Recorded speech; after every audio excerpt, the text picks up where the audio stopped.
Robert Mathis, one of the quietest men I've ever encountered. He's getting inducted into the Colts Ring of Honor, I believe November 22nd or November 11th. That guy's the man. The Ring of Honor, that's a pretty cool thing that the team that you played for says, you know what, this guy's one of our guys. We want to celebrate him for the rest of our existence. I think I'm happy for Robert. Very, very, very well deserved.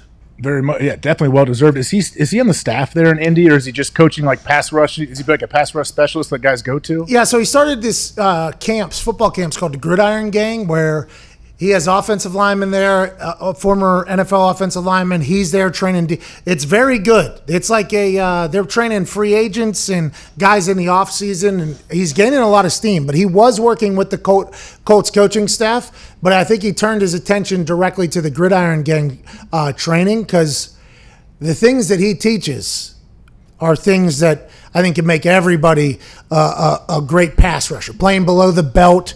He was using his hands and a lot of that stuff before anybody else. I would assume that you could speak to this better than me, but the reason why Robert was so good is he got off the ball fast, right? Got off the ball very fast. He was able to move. People called him undersized, but he was able to get low, and he had these incredible hand skills that were just so good. And him and Dwight Freeney were just an absolute menace off the edge. And I think he wants to give back to the game in that sense by trying to teach everybody what John Teerlink and he grew and learned from there. Well, yeah, when it comes to, like, if you're strictly like an edge rusher, or even if you're an interior D lineman, like those guys work on their hands and their moves all the time. Like, that's something that you're never going to master. But like a guy like Mathis and Freeney, all these guys that are studs rushing the passer, that's something like every day for multiple hours. They're things like that. They're working little things that may not seem like a whole lot, but they got to come up with a move. And then you have I've heard great pass rush. Like, you get it one move, and then one move that's your go-to, and then have a counter off of that. That's all you need. Like, you don't need a bunch. I had 4 moves. You know what I mean? What were they? Let's hear it. Well, good question. Thanks for asking. I had the Cobra, where I would strike, ping, forehead to forehead. You better get your hands in there. Well, yeah. Well, I would ping, and then, you know what I mean? I had the shed, the punch and shed. Okay. Yep. Obviously, I had a swim over the top, push, swim over the top. Definitely swim that high. It always works when you expose your ribs. Yeah. That's what you want to do. You want to get it all the way open there so they can even get up underneath where there's no pads. And then, obviously, I had to swipe. You know the swipe. You know what I mean? Man, if they would have just put you out there and unleashed you in a 3-point stance on the edge. Oh, yeah, I'll rip too. Yeah, I'm a 5'2" player. Too, yeah. You got to dip. Yeah, you got to dip and rip, right? Dip's going to be tough now. When I dip, you dip, we dip. And when we dip, we fall. So that's kind of a problem. But I do got a good rip. I will say this. When I played Pee Wee football in Plumboro for like 4 weeks of my life, because I went to a practice with my friend. And when I was there, they said, hey, do you want to put on some pads and try? And I said, sure. It was Diggs' team.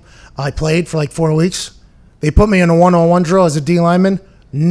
Still haven't been stopped. Still have not been stopped to this day. I think I went undefeated in it. I should have probably stuck with that, to be honest, now that we see how much money everybody has. But that was one day of work. How old were you?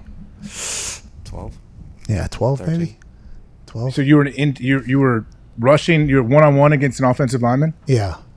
Where is that offensive lineman? He probably played in the league 12, 15 years. Well, he's probably on the ground just like he was for his one-on-ones. I gave him a nice. I was bigger than these guys though too. I was big at the time. So, and fast. Hey, you know what's the worst though? I'm sure you've seen this a few times online. I don't want to say the worst. There's a lot of bad things out there. So I take that back. You know what's not great is some of these clips online of these like high school kids at camps when they're just wearing helmets and they do pass rush. And someone's like, oh, man, look at this guy. He's a monster. And he's bull rushing this poor tackle with no pads on. When anyone knows, like, when you're not wearing pads, the bull rush is not an option. Like, you're not going to bull without pads. And these dudes will run these poor tackles over and like, oh, man, you got to get this dude a scholarship. Give him 5 stars. And absolutely not. He's bull rushing with no pads. Well, and how about it's literally on an island. One offensive lineman versus a D lineman who can go wherever. And like, oh, this offensive lineman got fucking cooked or whatever. It's like, well, that guy in no game of football will have to pivot down 3 yards inside. That will never. There are some of those drills that are set up for people to fail. Look good, feel good, play good. Play good, pay good, die good.